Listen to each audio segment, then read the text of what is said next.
guztiak okupatu dira eta gela txikineratu geratzearekin pozik gaude.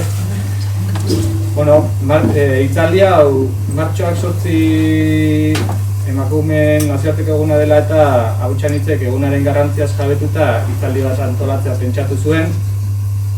Egun honetan jatorria topatzeko mendeetan atzera jo beharko genuke. Aintzinatik jasoak baitaude berdintasun aldarriak egiten diren idatziak. Gogoratu beharrekoa dugu 19. mendean industria iraultzaren karietara lan munduko aldarrikapenak egiten hasi zirela. Garrantzi berezia hartu zuen emakumezkoen aldarrikapenak klase borroka hauetan. 20. mende hasieran ezarri zen martxoak 8 emakume langilearen eguna. Lan munduko aldarrikapenez gain, beste hainbat aldarrikapen sozialekin lotuta, besteak beste lanbide heziketa egiteko eskubidea, bozka eskubidea, kargu publikoak hartzeko eskubidea eta bat. Mugimendu hauek Ameriketan, Errusian, Europa erdialdeko hainbat herrietan garatzen hasi ziren.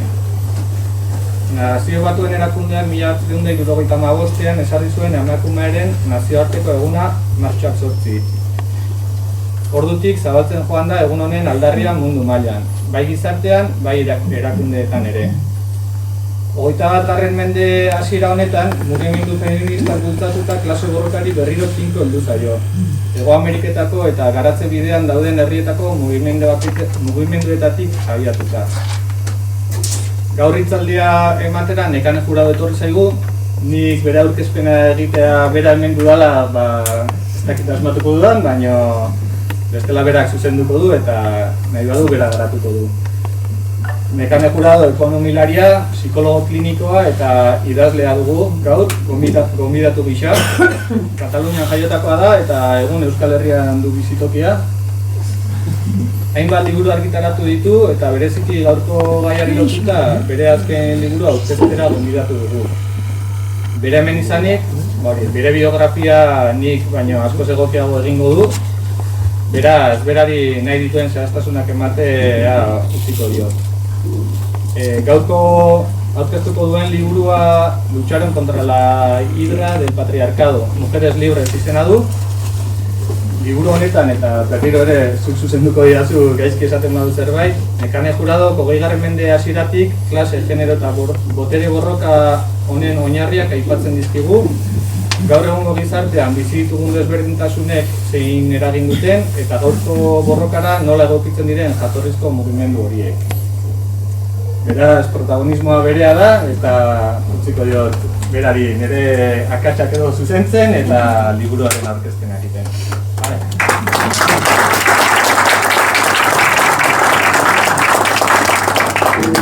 Bueno, Dios mila esker gonbidapenagatik niretzat benetan oso garrantzitsua da gaur hemen egotea.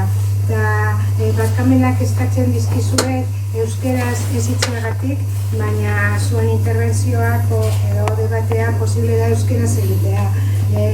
Niretzat oso zaila da hitzaldi bat ematea euskeraz. El libro surge, para mí es algo que va mucho más allá de un libro. Ha surgido en un momento difícil y estaba investigando, hace 5 años en la Casa de Guernica, en un aniversario redondo del 75 aniversario del bombardeo que me invitaron, pues yo tuve un debate con los de la memoria histórica, porque se estaba centrando todo en recuperar huesos. Y como mujer que tiene un abuelo cuyos huesos todavía no han sido encontrados, hallados, pues me creo legitimada a decir que entre las dos opciones de pedir la recuperación de sus huesos o pedir la recuperación de sus ideas, de la ideología que llevó a las cunetas y a las simas a llenarse de huesos, que creo que lo más importante hoy, cuando tenemos esta crisis de valores, esta crisis de ideología, porque ideología es eso, conjunto de ideas y valores, lo importante era recuperar, que movió a toda aquella generación que hizo posible durante 3 años una revolución social. Y nos hablan siempre de la Guerra Civil Española, fuera se escribe y cada vez más sobre la revolución social, la última revolución social romántica de Europa. Entonces, yo planteé allí que el golpe de Estado de 1936 no era tanto una guerra de banderas, de escapularios, como algunos querían haber hecho creer, sino que realmente fue un golpe de Estado militar contra la clase obrera que en los 2 primeros años de la República había dado en gran medida vuelta a la tortilla económica de clase, la lucha de clase que se estaba llevando, y sobre todo los grandes logros de la mujer, la lucha de género, hasta qué nivel había alcanzado. Pero realmente el golpe de Estado era un golpe de género y clase. Investigando la economía, me puse a investigar porque quería demostrar precisamente esta vuelta de la tortilla que había dado la clase obrera en la República, me encontré con un colectivo de mujeres llamado Mujeres Libres, y las desconocía totalmente, y eso que había investigado mucho el género, me lo encontré solo con nombre. Empezó a ser difícil sacar algo. Después ya pues tesis doctorales, pioneras, entrevistas, pero realmente una labor que es conocida más fuera de nuestras fronteras que aquí. O sea, no conocemos a las mujeres que estaban recorriendo nuestras mismas calles su lucha. La mayoría la mayoría murió, llenaron las cárceles, otras se fueron al exilio, y las que no, pues muchas cambiaron de nombre y vivieron un muy duro exilio interior. Todo esto en medio del franquismo, de la sección femenina, donde cualquier prototipo de mujer libre, que ellas llevan el nombre, pues fue totalmente enterrado. Entonces aparqué el otro libro, que es el que ahora estoy haciendo ahora, el de economía, y me entregué, han sido 3 años y pico de investigar mucho, no solamente en bibliotecas, sino pues eso, universidades, tesis doctorales. La mayor número de tesis se hacen fuera del Estado español, y por supuesto no he encontrado ninguna en Euskal Herria, y archivos de guerra, de cárceles, y bueno, pues todo ese es el trabajo que hoy os presento. Me gusta empezar con este poema de una mujer catalana que dice que al azar, bueno, lo habéis leído todo, agradece 3 dones: haber nacido mujer, de clase baja y de nación oprimida, y la clave está aquí, y la suerte de ser 3 veces rebelde. ¿Qué nos está diciendo Merced? Nos está diciendo que la lucha de la mujer no está en un solo frente. O sea, nosotros tenemos una lucha en varios frentes, y es como empieza el libro y le da el título la hidra del patriarcado. Para mí, bueno, pues como concepto, la hidra, este animal mitológico de los trabajos de Hércules, se dice en la mitología que si no se le cortaban todas las cabezas, la hidra siempre se reproducía. O sea, destruir a la hidra era destruir todas las cabezas. Entonces, cuando nos estamos planteando qué es el patriarcado, desde las mujeres hablamos mucho del patriarcado, luego en el siguiente cuadro lo vamos a ver muy bien, pero el patriarcado tiene muchas cabezas, no tiene una sola definición, y todas son igual de importantes. Entonces, igual la más conocida es la opresión de género. Cualquier hombre, por pobre que sea, tiene una mujer más esclava, más pobre en el hogar. O sea, la mujer es la esclava del esclavo, nos decían estas mujeres, y es toda esa opresión que se realiza en el punto más bajo de la economía, que es todo el trabajo no remunerado, que luego vamos a ver. Pues es lo que ahora se está hablando de la huelga del 8 de marzo, del trabajo de los cuidados, o de visibilizar lo que están haciendo las mujeres. Es lo más conocido. Aquí está también la lucha legal, pues por romper ese techo de cristal, y el feminismo burgués, que es por destacar, o sea, no lleva ningún peyorativo, es como se le dice pues en los textos, es el feminismo que busca solamente liberarse de la opresión, conseguir los mismos derechos que los hombres en cuanto a ley y tal, pero no se plantea nada más. Entonces, otra cabeza de la hidra es la explotación económica. O sea, podemos estar pidiendo hoy igual salario que los hombres, ¿no?, que es una de las peticiones de la huelga, pero si los hombres están siendo cada vez más explotados, si sus salarios son cada vez más de miseria, yo me voy a conformar con tener el salario de miseria de los hombres. O sea, igual lo conseguimos el día que se los bajen a ellos al mismo nivel que a nosotros, y estaremos en igualdad salarial. O sea, hay una explotación económica que está detrás y es otra cabeza de la isla. Luego está toda la dominación de su estructura político-ideológica y la colonización, o cómo se han creado las patrias frente a las matrias. Hay que tener mucho, porque igual en este cuadro, bueno, este cuadro, que también lo recoge el libro, es el cuadro más clásico en el que se llama, no solamente se estudia la economía, por cierto, se estudia esta parte, la última parte es mía. Se estudian estas dos primeras partes, se estudian todas las ciencias sociales, y es que se dice que cualquier sociedad, cualquier modelo civilizatorio, o sea, más allá de sociedad, sigue unos principios, un funcionamiento de la reproducción social. Entonces, nuestro modelo civilizatorio, que lleva ya más de 3000 años, surge en Grecia y crean su mito, cuando los dioses están pariendo hijos por la cabeza, por los pies, sin ninguna intervención de mujer. O sea, es el surgimiento del patriarcado que necesita todo un fundamento. Entonces, aquí, en la cabeza de toda esta superestructura, tiene dos procesos, bueno, o tres, de toda esta superestructura, ahí está el patriarcado. Eso es el patriarcado. El patriarcado es la cúspide de todo esto, y el patriarcado necesita desde su inicio una religión que lo sostenga y que le dé ese carácter divino y de poder sobre la mujer. Crea además todo un paradigma de conocimiento científico, filosófico, artístico. Si tuviéramos otras ideas, otros valores, posiblemente tendríamos otro paradigma de arte, otro paradigma de filosofía. O sea, esto no es independiente a la ideología, y esta ideología mana del patriarcado.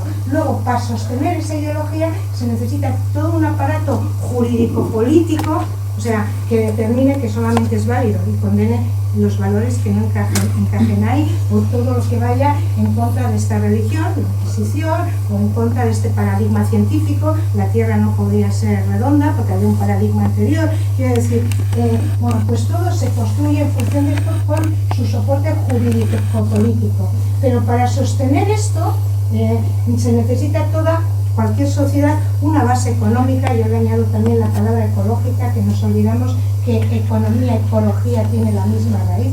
Bueno, pues se necesita toda esa base, que son todas las relaciones de producción y mercado. ¿Por qué tenemos como valor la competitividad y no la solidaridad? ¿Por qué producimos de una forma y no de otra? ¿Por qué tenemos como valor supremo la propiedad y no la comunalidad? Es decir, que todo esto se está desarrollando aquí en función de toda esa ideología y sustentado por toda esta base jurídica y el desarrollo de las fuerzas productivas, que somos las y los trabajadores. Y lo que yo le añado al modelo es que en la base, para sostener todo esto, porque aquí acaba la economía, aquí acaba la sociología, que dice, este es el modelo de reproducción. No, hay una base que incluso está expulsada del modelo, que somos las mujeres, que siguiendo el mecanismo seríamos las fuerzas reproductivas, y aquí tenemos mucho más. Yo he puesto lo más característico del trabajo reproductivo, trabajo de cuidados y de sostenimiento de la vida. Pero fijaros, para que funcione esto se necesita esto, pero nosotras no solamente producimos con la reproducción a los trabajadores, sino que los devolvemos todos los días de nuevo al mercado. O sea, mañana irán alimentados por nosotras, o sea, cuidados, satisfechos sexualmente, psicológicamente, o sea, todo lo que haga falta se realiza aquí. O sea, que es mucho más que producir esta fuerza de mercado, es reproducir lo que el mercado necesita. Luego veremos cómo esto, que nos lo han dejado ahí oculto, y la huelga está planteándose solamente romper este techo, pasar de aquí a aquí, y Mujeres Libres, o todas las mujeres que han analizado, hacen una lucha de género, que sería pasar de aquí a aquí, hacen una lucha de clase para romper todo esto, y hacen una lucha de poder porque van a romper todo ese conjunto de ideología y a imponer nuevos valores. Entonces, cuando me doy cuenta, el cuadro ya era conocido, de hecho, yo esto lo tenía hasta en alguna publicación anterior, pero cuando me doy cuenta que hay un grupo de mujeres que está rompiendo todo, o sea, que, sorprendente, no está en lucha de género, y estamos hablando de los años 30, y además con logros visibles, digo, esto no puede salir como los champiñones salen en primavera. O sea, esto tiene que haber toda una base detrás, porque los valores se van cuajando, la formación se va cuajando. Entonces empiezo a tirar hacia atrás y me encuentro, con que nos adentramos en la Edad Media, con toda una lucha de género y clase. Los que hemos estudiado economía, pues parece ser que la lucha de clase solo empezaba con el proletariado industrial en el siglo XIX, con Marx, con Engels, o sea, y que no teníamos antes lucha de clases. Bueno, pues está el gran libro de Silvia Federici, Calibán y la bruja, para mí totalmente inspirador, y empecé a investigar pues la documentación que había detrás. Le dedico muy poco, pero bueno, es una parte del libro ver cómo la Edad Media está cruzada de esas luchas. Y a mí me llamó mucho, y hice una investigación especial con el tema de las herejías. Además aquí en Hondarribia tenéis a Inés de Gaxel, ¿no? La gran bruja. Bueno, pues en la Edad Media todo el tema de los movimientos heréticos que llamaban los cátaros y un montón de ellos, además de los pellechelos de Vizcaya, que pasó más allá de Vizcaya, o sea, eran las famosas herejías a las que machacó la Inquisición, y nos hemos quedado con el tema de las brujas, las hogueras y lo que nos preguntaban los inquisidores. Nos hemos quedado con lo que querían que nos quedásemos, porque cuando empezamos a analizar eso en clave de clase, y si ya le metemos la clave género, es impresionante. Fijaros, la herejía en Vizcaya, que me la he estudiado y la cito un poquito en el libro, la herejía en Vizcaya surge cuando se cargan el antiguo fuero y hacen un fuero nuevo que quita ya parte de la comunalidad, que instaura el mayorazgo, o sea, solamente hereda un hijo, los segundones pues son desplazados, son mano de obra para otros o se lanzan a los caminos, las guerras estas de bandas, y la mujer queda totalmente desprotegida. Entonces, si no son de familias poderosas con una buena dote para casarlas o mandarlas al convento, que también los conventos necesitaban buena dote, pues se quedan pues las parias de los parias. Entonces, está surgiendo en toda Europa, en esos mismos momentos del fuero, lo que es la explosión de lo que llaman las herejías, pero no es la explosión de la herejía, son movimientos, porque eso se estaba dando en Europa, quitar el comunal tal, son movimientos organizados de lo que hoy estaríamos llamando proletariado, pero sobre todo de mujeres. Las mujeres son mayoritarias en todo lo que llaman las herejías, que se rebelan contra la cúspide patriarcal, se rebelan contra la religión. Entonces se desenganchan de ese modelo de religión opresora y crean las nuevas formas que ellas dicen de comunicarse con Dios, con la naturaleza. O sea, son formas liberadoras de entender la espiritualidad. Conviven juntas, comunalizan cosas. Entonces realmente están haciendo una revolución al margen del padre, del patriarcado, de los valores. Entonces todo eso estaba atentando contra la cúspide de la pirámide y sobre todo con la base de la propiedad. Entonces ahí empiezan a quemar en masa. Entonces es muy curioso analizarlo desde esa nueva óptica. Tenemos personajes importantes en toda esa primera parte, pero bueno, están en el libro y voy a intentar no alargarme de la hora, porque es que me apasiona y me interesa todo. Hay una constante desde el Renacimiento, y es el tema de la educación, una educación liberal e integradora. Tenemos a una muy grande, a la reina Margarita de Navarra, que ha escrito la obra del Renacimiento que consideran más importante en Francia, la obra de literatura, el Heptamerón. A nosotros desconocido, o sea, era una reina Navarra, pero es una pionera de defensa de la mujer, por escrito en sus obras, y a partir de ella, que además crea la como lo que hoy podríamos decir una universidad popular, una universidad calvinista, porque era protestante, o sea, con todos lo que serían las asignaturas que valoraba el Renacimiento y que la abre a las mujeres. Pues a partir de ella hay todo un escalonamiento de valorar la educación, pero eso podemos decir que coge ya un cuerpo y una continuidad en la Revolución Francesa. En la Revolución Francesa, donde las mujeres participan muy activamente, es la primera vez que las mujeres suben libremente a las tribunas. Es un grabado de época, es Olympia de Gouges.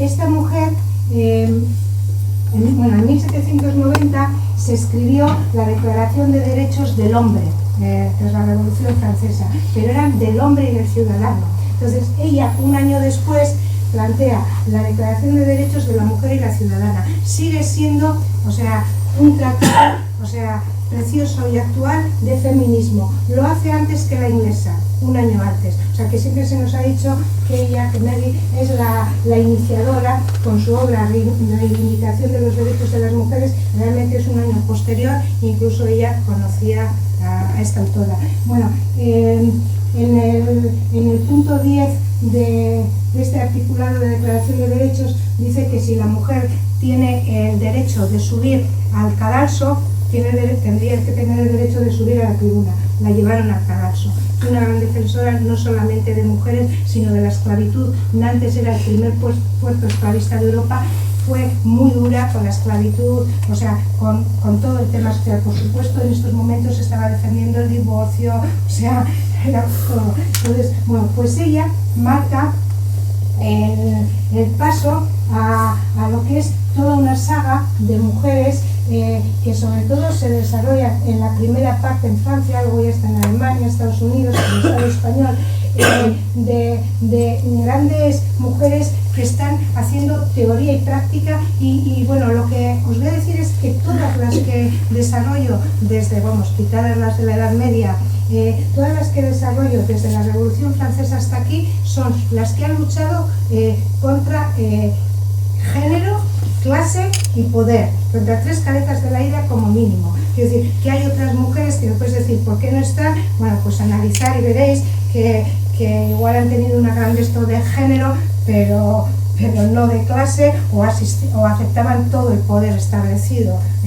Las mujeres del PNV de aquel momento decían legue sarra, aceptaban la religión, el patriarcado era intocable y además de otras cosas. Quiero decir que hay cosas que están muy bien para su momento, pero que si no aparecen es porque solo tendría que optar, he optado por las que iban contra las tres, por lo menos tres cabezas. Bueno, Flora Tristán es ella. La cual acogió para representar a la revolución guiando al pueblo. Por cierto, que el cuadro es de la revolución de 1830.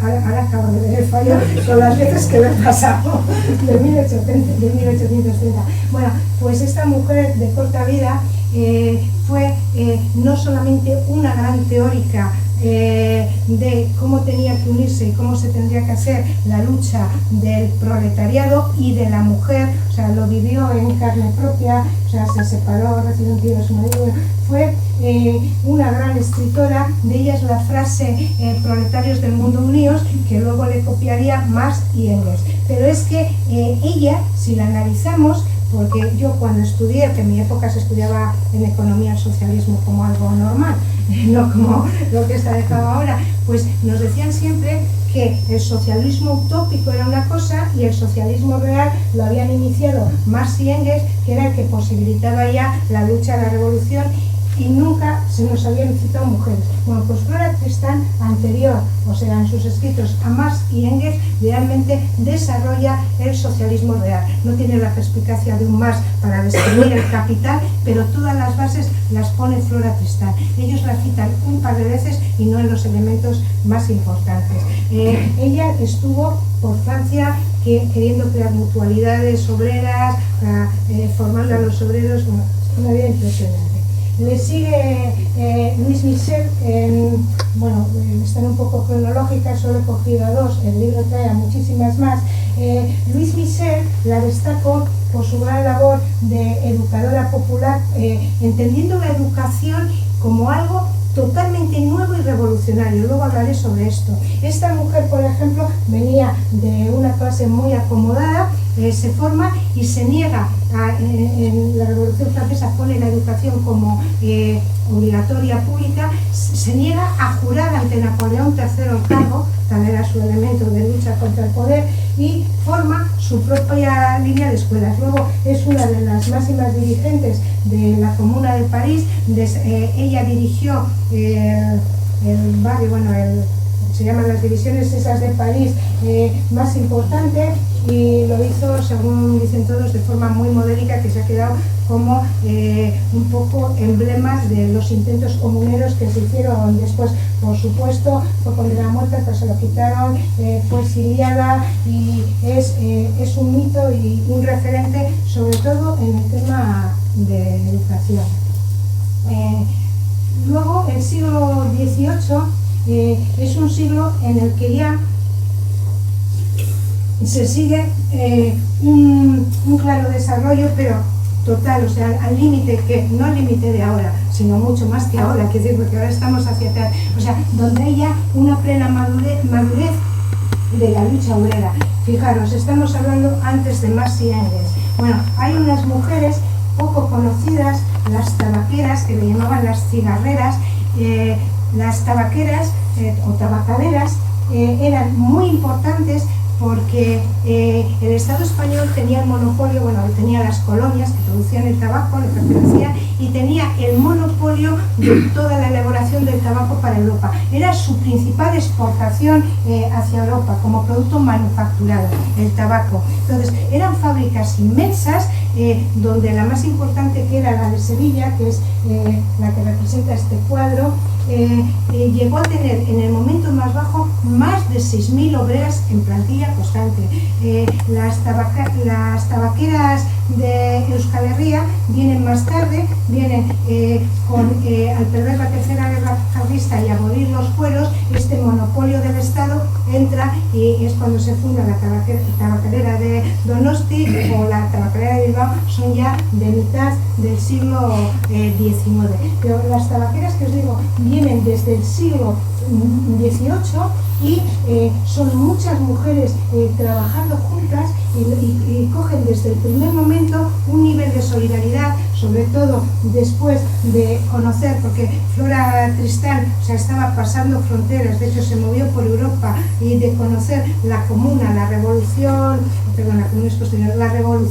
Francesa, desarrollan un modelo de lucha y resistencia muy curioso. Empiezan a ocupar o a reconstruir, aunque parezca chabolismo, junto a sus fábricas, ocupar espacios para hacer guarderías comunitarias, pensar que son 6.000 mujeres, los niños, para hacer escuelas comunitarias, hacen las primeras hermandades para los enterramientos, por si se parten los dedos, el socorro mutuo, o sea, hacen un desarrollo desconocido hasta ese momento.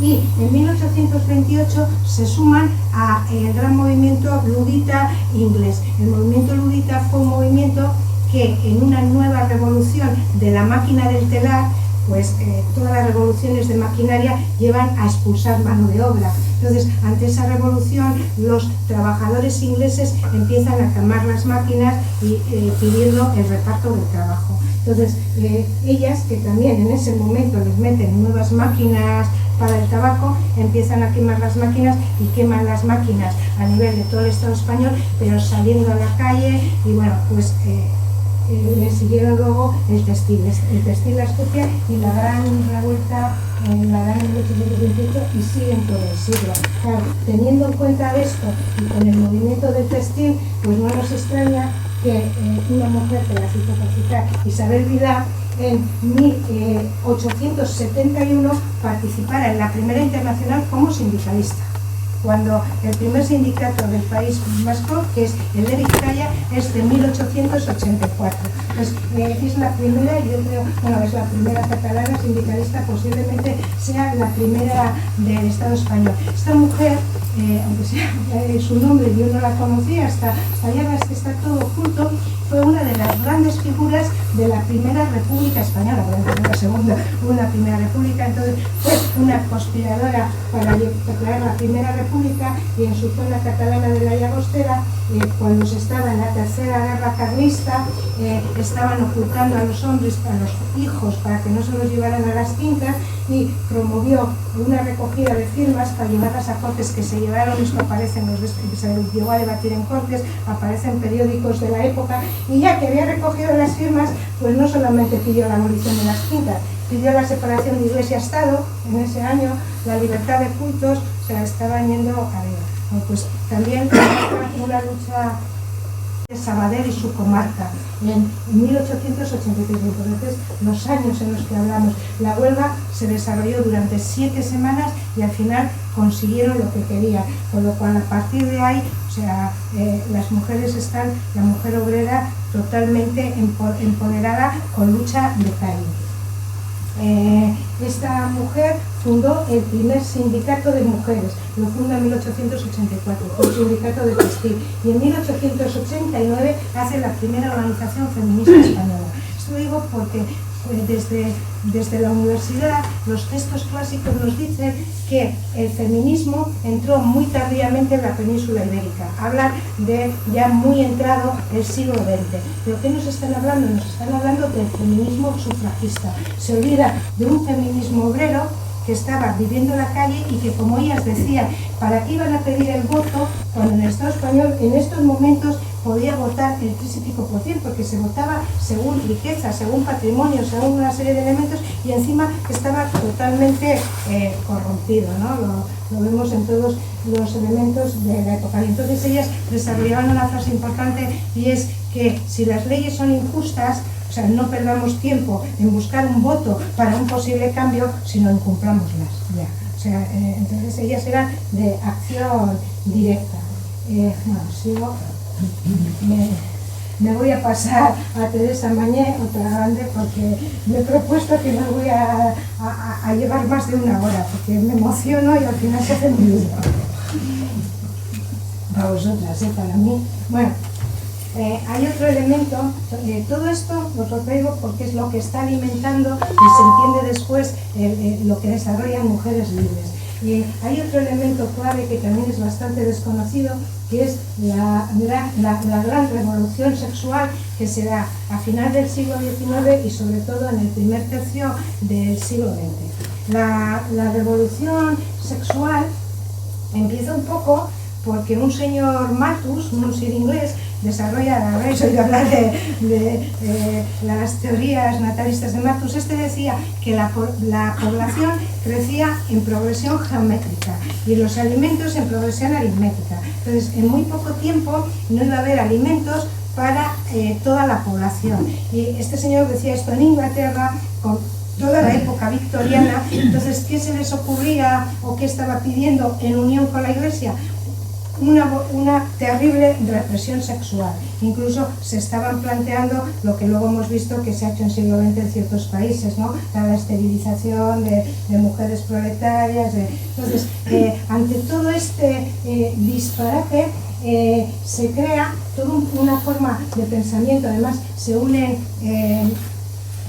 filósofos importantes, o sea, ya médicos, filósofos, se crea todo un paradigma que es el neomalthusiano, o sea, los nuevos, que ellos dicen, de acuerdo, lo debaten y dicen, es claro que la población está creciendo y que los primeros perjudicados de tener tantos hijos somos nosotras y nosotros los obreros, porque los niños desde los 6-7 años estaban en la fábrica. Las familias obreras que tenían se movían mucho, si no había trabajo aquí no se podían mover con tantos roles, o se solían mover los hombres y normalmente las mujeres acababan quedando con los críos y desamparadas. Entonces ellos son los primeros en tomar conciencia de que hay que controlar la población, pero no por la represión sexual.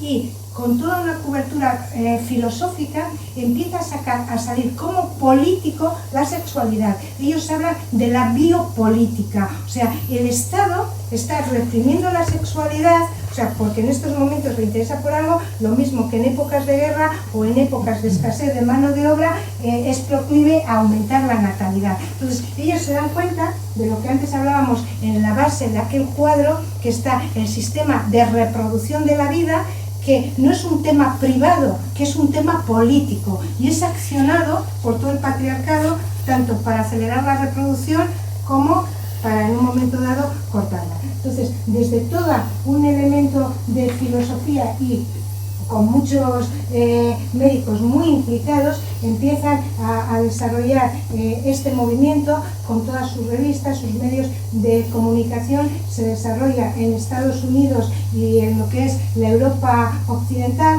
y hacen un congreso, el primer congreso en París, era totalmente clandestino, justo al iniciarse el siglo, y bueno, pues desde ahí hay un compromiso. O sea, a ese congreso van los principales sindicatos, los principales movimientos obreros, y hay todo un compromiso, o sea, político, de desarrollar toda la educación sexual y el control de la natalidad con desarrollo de anticonceptivos, ya, o sea, pero haciendo alegación del placer y del cuerpo. Y es cuando se empieza a plantear el aborto, que ellos le llaman eugenesia activa.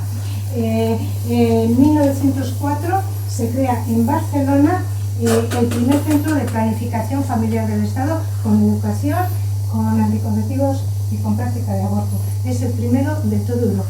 ¿Sabes de qué fecha estamos hablando? Todo esto está alimentando lo que luego trae las mujeres libres, o sea, no sale de la nada. La guerra del 14 tuvo mucha importancia para este movimiento, porque se plantean, o sea, eso, pues quiénes son los que van a la guerra, y plantea a nivel de Europa y de Estados Unidos una huelga de vientres. Incluso sacan una revista, se llama así, y tiene su efecto, y crea muchísimo debate. Plantean que no más hijos, carne de cañón, de lupanar o de fábrica, como dicen. Entonces es un debate político.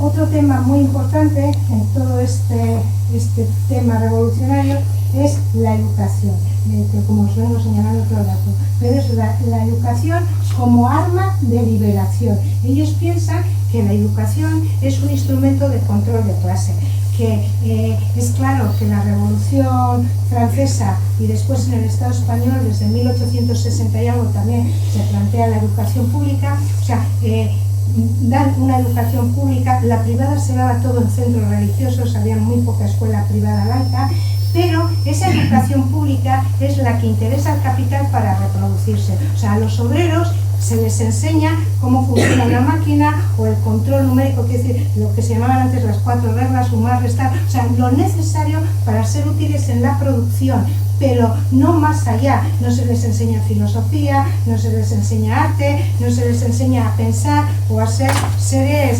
que sean seres totalmente libres.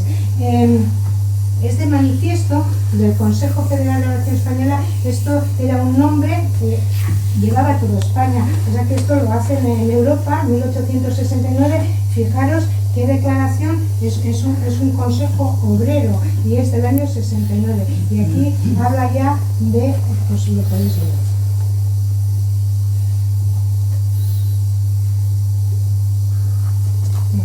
Entonces, todo este pensamiento plantean que necesitan escuelas no del Estado, o sea, no están luchando por la escuela pública, sino por una escuela que autogestione con nuevos paradigmas de conocimiento que no sean los del patriarcado. Aquí se plantean los paradigmas de conocimiento del patriarcado. Y sí, entonces, con esto se desarrolla toda la escuela racionalista.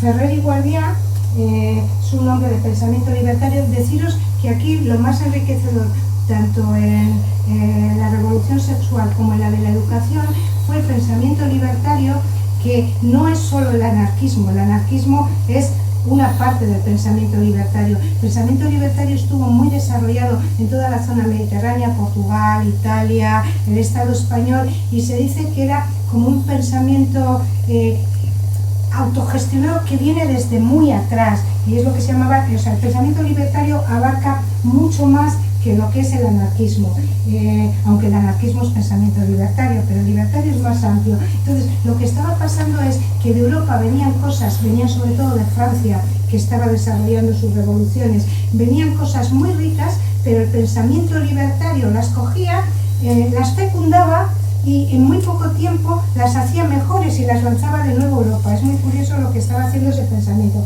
Lo hizo con la sexualidad y lo hizo con la educación.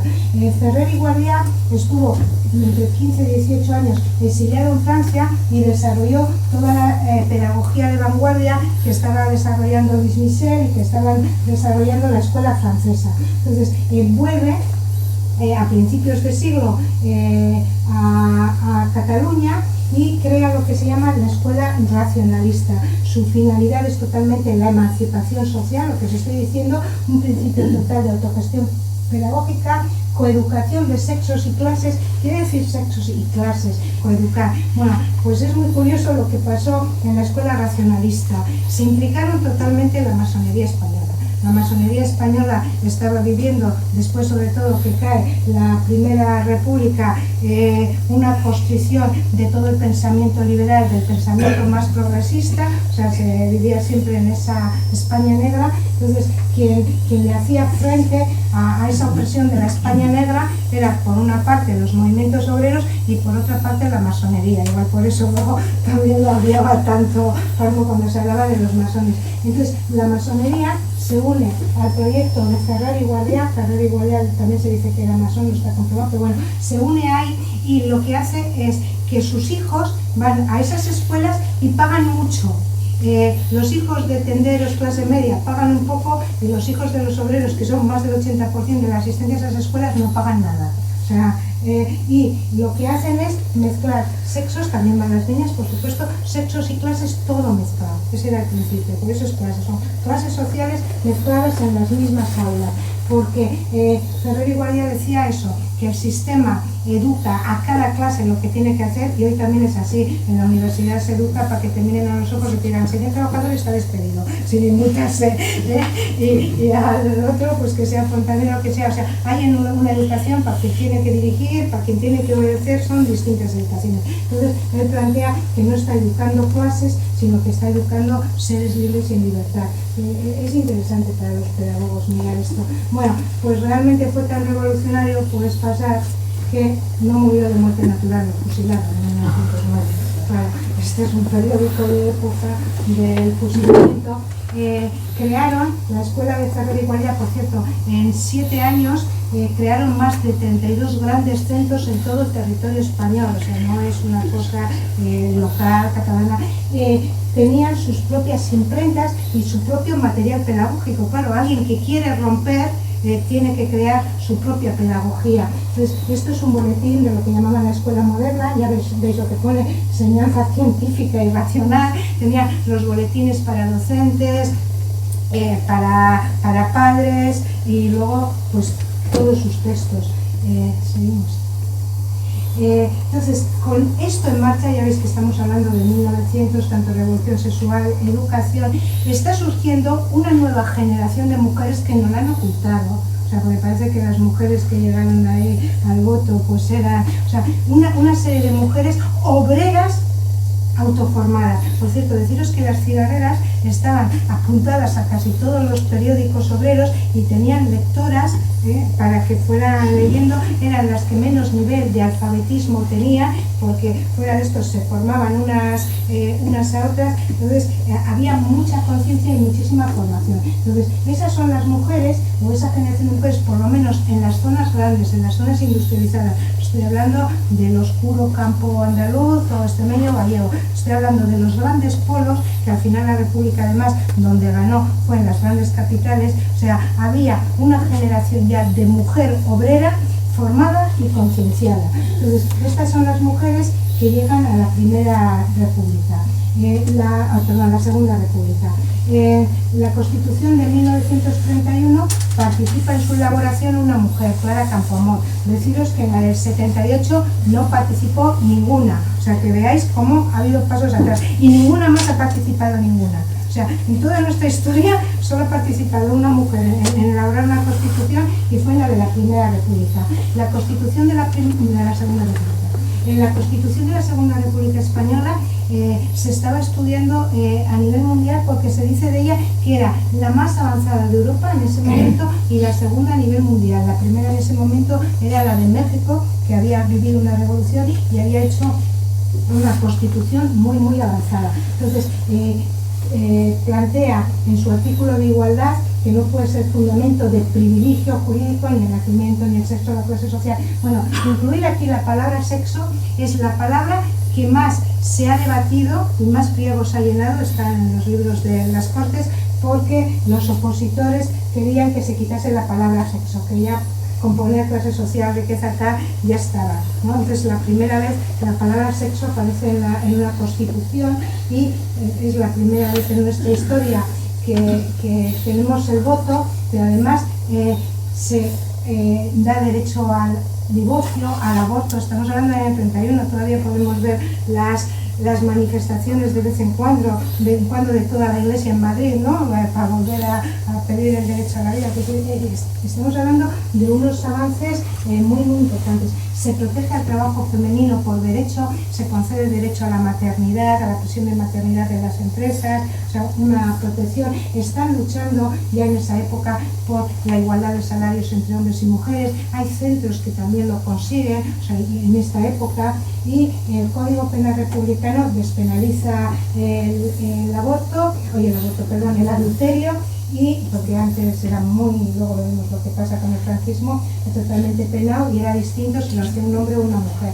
Y lo más importante, concede a las mujeres el derecho a desempeñar cualquier cargo en todas las instituciones, en la vida pública o en cualquier empresa. O sea, la mujer realmente, por decirlo de alguna forma, rompe ese techo de cristal que ahora estamos clamando. Bueno, de aquí no me voy a extender, estaba intentando ya llegar a el origen de mujeres, bueno, el origen, todo su origen, pero lo que sería ya su antecedente más inmediato, que pueden ser brisas libertarias, pero bueno, no tengo tiempo. Quería hablar del movimiento pro amnistía, si pasas al anterior, solamente, bueno, si puedes, el movimiento pro amnistía. Es muy importante, a ver, porque en octubre de 1934 hubo una gran revolución social, realmente fue contra el gobierno de derechas de la República. La gente a veces hablamos de la Segunda República y piensa que todo fue maravilloso, pero la República es como la República Francesa, puede haber un gobierno de derechas o un gobierno de izquierdas. Entonces, la primera fase de la República fue de izquierdas, donde se hacen todos los avances, se hicieron muchísimos avances, pero la derecha con la Iglesia se unió en las elecciones de 1933 de noviembre y a primero del 34 hacen un gobierno de Gil Robles, totalmente de derechas, aliado al bloque fascista europeo con Hitler, Mussolini, totalmente represor, que paraliza todos los avances legislativos de la primera época. Entonces, en octubre del 34, contra ese gobierno había una gran revolución social, que hablamos siempre de la revolución de Asturias, pues porque los asturianos tuvieron mucha dinamita en las minas, se la fueron apropiando y fueron los que en sus valles estrechos aguantaron más al ejército. Deciros que la revolución del 34 se usa por primera vez bombardeo a población civil. No es ni Guernica, ni es Bilbao, ni es Ochandio. En Vizcaya fue Galdames bombardeada, fue la zona minera, fue Barcelona, o sea, aquí ya se utiliza el bombardeo y muchas personas se van al exilio, además de los más de 4.000 muertos que se dice que dejó la revolución, pero lo más importante, hay 30.000 personas presas por esto. Entonces son las mujeres, y se unen un montón de movimientos feministas, son las mujeres las que tienen a sus maridos, a sus compañeros, a sus padres, a sus hijos en las cárceles. Estamos hablando de 30.000 prisioneros. Entonces, crea un movimiento muy potente que se desarrolla en todo el Estado español, que es el movimiento pro amnistía, que nos parece ahora también como muy actual, pero estas mujeres no se dedican a ir cada semana con una pancarta. Estas se van cada semana los sábados que los obreros recibían las pagas, y las recibían en metálico, entonces a los lugares de trabajo con un saquito, a que todos les pusieran la perra gorda para repartir entre todas las familias que tenían prisioneros o exiliados. Y hoy está saliendo, y ya hay tesis, son ellas las que tejen el Frente Popular. Son ellas las que hablan con sindicatos, con partidos, para en las elecciones de febrero del 36 llevar un frente totalmente unido bajo la bandera amnistía. Se unen todos y ese es el compromiso. Y esa es la gran victoria luego en las elecciones del 36, pero lo habían hundido, lo habían atado las mujeres. Son las grandes hacedoras. Entonces, por lo que os estoy contando, muchas mujeres aquí, totalmente politizadas, totalmente, o sea, sin miedo en ese momento al poder, solo quieren vaciar las cárceles, dan paso a mujeres libres. Mujeres Libres empiezan con una revista que lleva ese título, la revista Mujeres Libres, y se le llama revista, pero es mucho más. Lo que sacan es ya como toda una guía de género, con toda una serie de apartados para alimentar a todas esas mujeres. Nacen en mayo del 36, después del Frente Popular, y por supuesto antes del golpe de Estado, o sea que no es una revista de la guerra les vino encima, pero ellas salen antes, y un poco para alimentar a todo ese movimiento de mujeres que estaba saliendo contra la represión. Entonces ellas aciertan en ir contra todas las cabezas de la ira, plantea que el problema femenino es un problema social, es un problema de capacitación de las mujeres y muchas más cosas. Entonces, su primer tema es cómo contribuir a liberar a la mujer de ese punto de abajo, pero también de la opresión de clase, de la explotación de clase, para que puedan construir esa sociedad con la que están planteando, que sería la de la revolución social. Dejaron muy claro siempre que no luchaban contra los hombres. De hecho, ellas no se llamaban feministas. O sea, ellas dicen, no pretendemos sustituir el dominio masculino por el femenino, es necesario trabajar y luchar juntos, pues si no, nunca tendremos la revolución social. Pero necesitamos nuestra propia organización para luchar por nosotras mismas. Vamos a luchar juntos, pero en plano de igualdad y habiendo superado nosotras el punto de la dominación. Entonces, realmente siempre dicen que quieren crear una fuerza consciente que sea la vanguardia de la revolución social. Con este tema, su revista fue vanguardista en Europa, hoy está en museos europeos, en algún museo catalán, está muy valorada porque se da una cosa, la primera vez que solamente escriben mujeres, es una revista hecha exclusivamente por mujeres, tienen cartas, o sea, que se han conservado, bueno, están en los archivos de Ámsterdam, archivos de fuera, porque aquí se destruyó la documentación, la que lograron llevarse al exilio, en la que grandes escritores de la generación del 27 pidieron intervenir en la revista, mandar algún artículo, y ellas decían que no. Y lo decían de una forma muy educada, muy bonita, porque ellas lo que estaban diciendo es: vosotros tenéis todos los lugares para que vuestra voz sea escuchada, pero nosotros lo que hoy llamaríamos empoderamiento, ellas no usaban esa voz, lo que necesitamos es algo que empodere a las mujeres, a las obreras, y que su sentir tenga un espacio propio. Entonces, es de mujeres para mujeres, y a todas las asociaciones de mujeres que por decirlo de alguna forma se van desarrollando. Toca todo. Cuando vemos cine, que lo desarrolla Mercedes como Posada, que venía del mundo del cine, bueno, pues esta mujer no estaba describiendo las películas como podemos ver ahora en el apartado del cine, sino que cogía aquellas que estaban marcando la lucha de clase, la lucha